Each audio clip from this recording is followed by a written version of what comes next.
Give you about 5.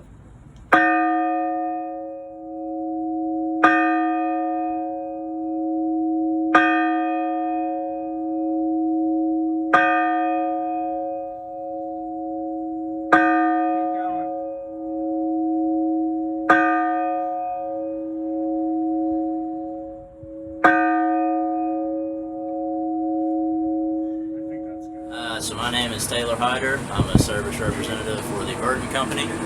They are located out of Cincinnati, Ohio. I cover the southeast region for them, so I do northern Florida, pretty much the I-10 stretch, and everything from Georgia out to New Orleans, Baton Rouge area of Louisiana. They are all about gas bells, digital carillons, as well as clock towers, street clocks, things of that nature. So what we're in the middle of doing here at your church is renovating all of the hardware and structural integrity of this bell. The only thing that's going to remain original is the bell itself. It's getting new cradles, A-stands as we call them, with a new wheel, new rope, new yoke. The bell is going back to Cincinnati. It is going to get a little bit of work done to retrofit to the new equipment that it's going to swing from. But the bell itself obviously is going to remain intact. So tomorrow morning we'll be getting it picked out of this doorway here with a crane, get it secured to a pallet and get it shipped back to Cincinnati so that the factory can do what they need to do. And then by the end of the year I'll be back to install and have everything ringing again for you. Luckily y'all have a door right here next to the bell, so it makes it pretty easy to get stuff in and out. Especially with the actual trim and everything removed from the doorway. So this actually isn't too big of a situation. This went very smooth today, getting the bell cribbed like we have it now. The other contractor coming in and removing these timbers to get everything out of the way so we can easily just swing this bell over. It was reinforced up here above us. We'll be utilizing these beams to have some come-alongs hanging down and basically just daisy chain it so it'll just kind of swing from one chain fall to the other until we get close enough for the crane to grab it and pull it right out of the tower. So when we come back it's going to be the exact same, just in the reverse. We'll be flying the bell back in, the A-stands, the wheel. We'll assemble everything here in the tower. Just due to access restrictions we can't assemble it all on the ground and swing it in here. So we'll assemble everything in the tower, which won't be too big of a hurdle to do. We luckily have got a little bit of room to work with. So this one, you know, on a scale of 1 to 10, maybe lands on about a 6.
Striker, and that's how it would work.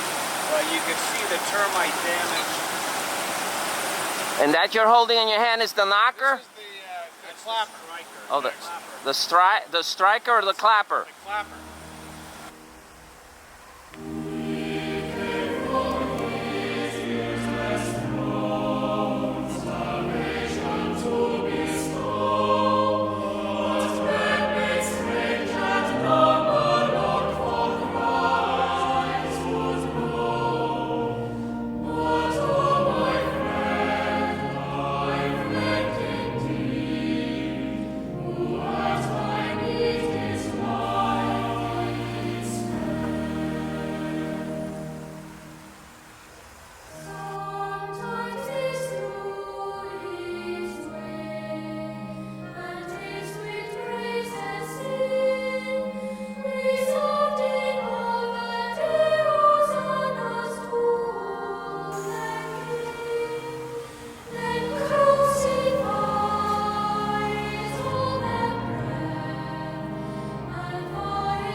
This is coming to you from Trinity Parish in St. Augustine. My name is Bruce Belmont, and I am proud to be the junior warden for this fine church. And we are in the process right now of having our bell removed, which has just been, and to have it restored by Verdon Company. Verdon Company was founded in 1842 in Cincinnati, Ohio, the same year that our bell was founded and built and dated as 1842. So no coincidences. So why did the bell have to be? Why did the bell have to be removed at this time? Well, the bell was original, and as an original bell, the bell has the bell, which you'll see in the background. But there's also a yoke that's attached to the bell. The yoke is attached to a wheel, and the wheel is what you use to pull the rope mechanism in order to rotate the bell.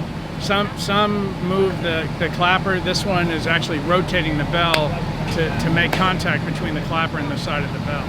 Well, over the years, termites had other ideas, so they, the wood in the wheel got so rotted that some number of years ago that they could no longer ring the bell without damaging it, or it wasn't going to fall down, but it wasn't going to work.